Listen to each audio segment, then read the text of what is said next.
to Menspiration on Lead Africa TV. Menspiration is not a lecture, it's a conversation, a reflection on how men understand leadership shaped by culture, family, and silent expectations. Today is not about blaming men or rejecting tradition. It's about pausing long enough to ask, who taught us what it means to be a man in the first place? It's a version of masculinity that we inherited still working.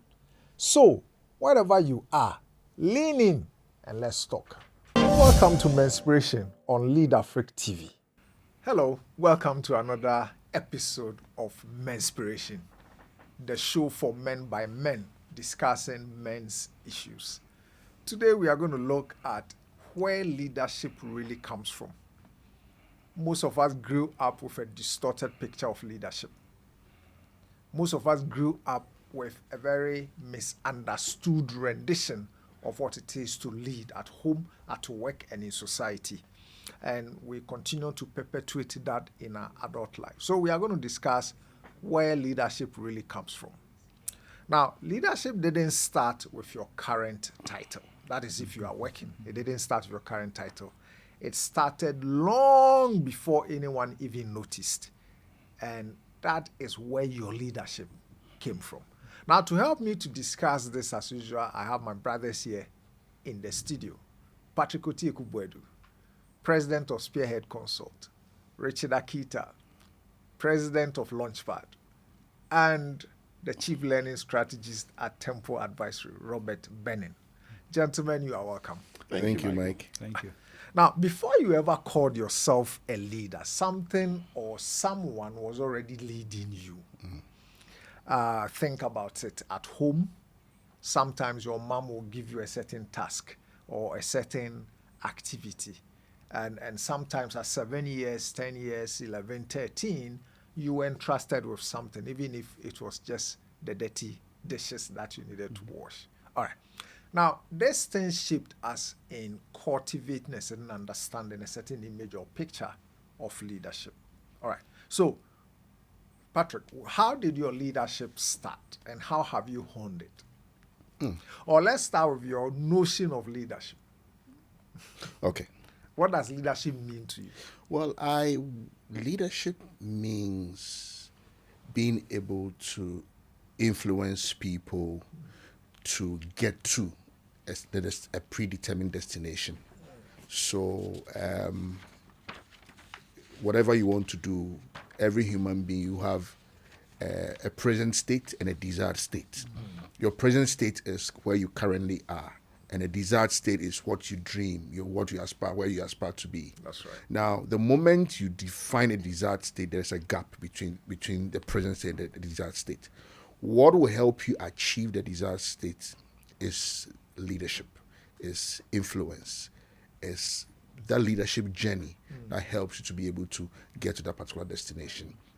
And that destination obviously must be something that is positive, that influences people positively, not because we can also have another influence that is also negative, that destroys people, that is unethical, that is poisonous to and chaotic, that kind of thing. But we want leadership that is ethical, that is influential. So basically the gap in between your present state and your desired state might be filled by leadership. Influence, yes. Right, great. And Richard, who led in your home when you were growing up? Oh, you're going to make this.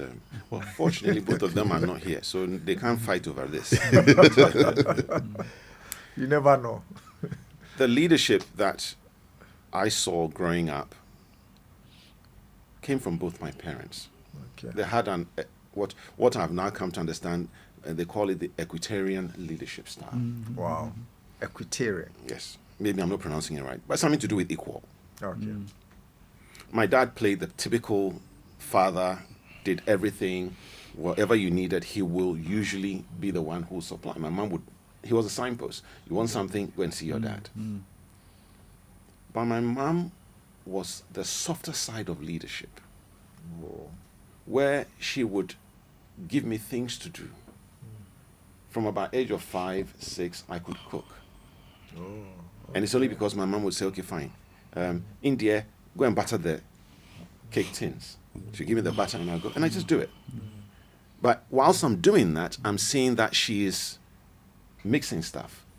And I started watching what she was doing. So I started getting interested in what she was doing because she was a caterer. And those were the two that started influencing me when I was younger. We mentioned dishes.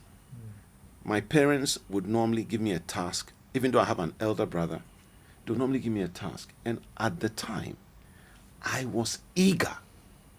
So I'll say to people that leadership is also decision, deciding to do.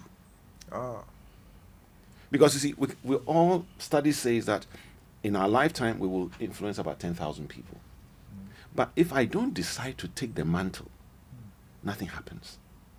So both parents helped. But there's a third, grandma. Wow. And grandma used her influence of stories. Tikitwa, Kwekwa Nancy. Scary stories at night. So much so that, gentlemen, when I go to bed, my imagination was so vivid that the trees outside the bedroom became humans coming to attack me at the middle of the night. But in those scary moments, it started teaching me how to tap into the courage that I didn't know I had. You understand? So these three people were the greatest influence in my life when it comes to leadership. Awesome. Daddy, mommy, and grandma. God continue to give them eternal and peaceful rest. Amen. For letting or honing your leadership skills, because I think today that seed they sowed is being used to bless countless of people. Let me even change what you're oceans. saying. I'm interrupting you on purpose. It's not that the seed is sown. Now the seed has become a tree. Yeah, and it's bearing fruit, and others can now fruit, enjoy them. mango. The one that when you take you. So now the fruit is. So yes, I thank God for that journey, and when you look back, and it's with gratitude, you can look back and understand some of those things. Even for children who are experimental, I was going to use the word naughty. If we know how to redirect that energy. That is a leader in the making. It's just that they haven't found out the full understanding of what they have. That's a very powerful observation, because when we run our summer camps, the most, let me say, disruptive kids are called to become the facilitator's assistant. Yeah. And as soon as you give them that role, the energy changes. That's right. Their focus changes. Now they become useful. And we are able to rechannel that innate leadership potential, that lack direction, into a leadership direction. So I perfectly agree with you. I've seen it work almost every time. It's like mathematical formula. Robert, what leadership behaviors did you pick up without realizing it as you were growing up? What Richard is saying, I can really relate to, because I also picked up a lot living with mom and dad, with grandma as well. And then also there was baking. Yeah, so, and we were involved. I actually, very, very entrepreneurial, even in primary school. So we'll bake. There were others who will come to take some of the stuff to go and sell. Yeah. But we also wanted to sell. Okay. So we'll take some of the wares, we'll go to Mankesim and go and sell. Wow. And it was fun. We enjoyed it. And you could see the fruits of your labor immediately. That's right. Because at the time, they will give you 120, for example, and then when you sell, you bring 100. So 20 is your commission. Wow. Wow. So you start and immediately when you start making millions very early. Yeah, we were. Just for me, it was fun. You were making a contribution, and at the same time, you also had the opportunity to, as a kid, enjoy some little pleasures, because you will go and then you sell, you have extra money, and you will buy some stuff you will enjoy immediately. But then also we'll buy aloha. Again, the aloha too, it will be 12. So 12, and you'll buy it for 10, and then we'll bring it to school. Oh. And then we'll sell at school also, and then we make an extra commission. Okay. Businessman. We had capital from the first business, and then we channeled into the reinvest. Aliwa business. So you're already a magnet in primary school. No, but it was great for me. One of the things I learned from my mom also, the ability to rally people in the community for a positive end. I mean, she did that a lot, both in our own community and then within the school, acting as a PTA chairperson. And then my dad also engaged in construction work, and so you have a lot of people who will come in and mobilizing them and working, and then also working with him. And all of these were even prior to age 10. We were involved. Yeah. So that's where we picked up the skill of being able to identify a need for action and courageously taking steps to solve a problem. One of the things that I enjoyed also was counting the money. Of course. So you will arrange sometimes 10 or 20, and so you put them 20, 20, 20, 20, 20, and then you will count, and then they will put them in a bag. Sometimes they will pull me out of school. This is class 4, class 6. They'll strap the bag around me. We'll take it to the rural bank, go and save. So that's where I got all the Comics. I didn't want to use that. But No, fantastic. and so, why am I saying all of this? I believe we go to school to learn how to lead and to solve interesting problems, not necessarily to learn a subject. The subject must translate into something. Yeah. So I find it difficult to accept that someone will go to school and not have the opportunity to do something tangible, practical, solve a problem. Yeah. Because that's where we begin to lead. When you identify the need for action, you define the end state, the change you wish to see, That's right. which is different from your present state. So then the leadership gap is obvious, as Patrick was saying. Then how do you mobilize others, bring them along, and then solve the problem? And it's something that, Michael, we need to help young men to do as early as possible and as often as possible, because that's when we all learn to lead. Getting our hands dirty and doing something tangible, practical. Michael, let me add this. Functionally, if you look at the human brain, it's designed for only one thing. It's for survival. The primary instinct. It's for survival. That is all that your brain is being designed. It's not about going to school. It's not about whatever. It's all about survival. So the primary objective of the brain is survival. How does it achieve the survival? Number one, it defines its need. So when a need for shelter, the need for food, the need for whatever. After defining it, it maps.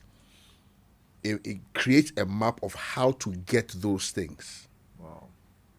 And after getting the map, it generates energy to look for those things. So if you look at animals in the bush, what do? They wake up in the morning, they are looking for food. And in looking for food, they must strategize. They must either outrun or do whatever, maybe raw or whatever. And then in doing that, after that, you execute. You go and look for the thing. Now, all these elements, and in doing that, there will be obstacles, there will be challenges, there will be difficulties. And then you develop a strategy of going back and forth. Now, in this whole process is actually leadership. Wow. It's leadership.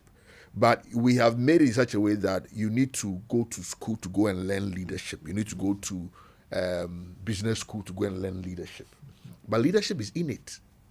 It's something that is already inside of us.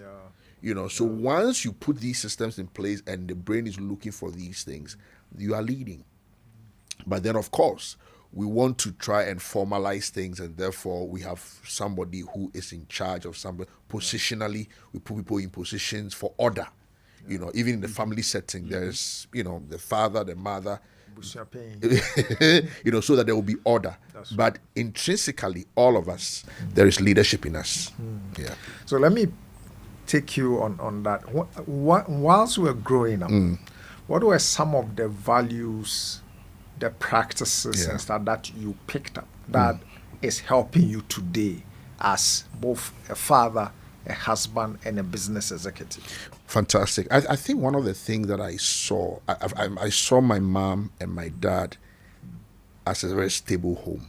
They created a stable home for me. Okay. And therefore, when I also grew up, I want to maintain and have a stable home. Tuasu. Yes, exactly. So things that sometimes, so I actually sometimes wonder why people will argue in the home and then they say that we are going our separate ways and all those things. It doesn't occur to me because I saw an example of a stable environment. Awesome. Okay. The other thing too that really, really influenced me was the fact that anytime I go out, and even till today, when it's 7, 8, I feel uncomfortable outside. I want to be home.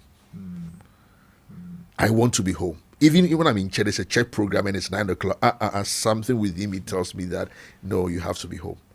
And therefore, I did not find myself maybe staying out at night. And for you to be maybe fall into some kind of danger or whatever. And for me, that is another thing that really, really helped me.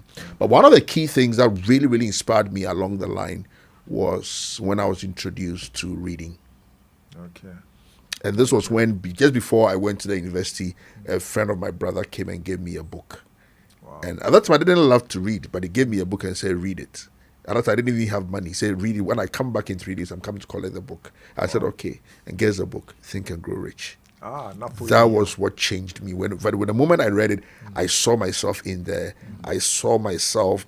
All of a sudden, the scale I removed from my eye, and I realized that I could do the thing that he's saying is possible. And that is where it began. And you haven't turned back. I haven't. No turning back. No turning back. Yeah. Welcome to Menspiration on Leader Freak TV. If any part of this felt uncomfortable, that's okay.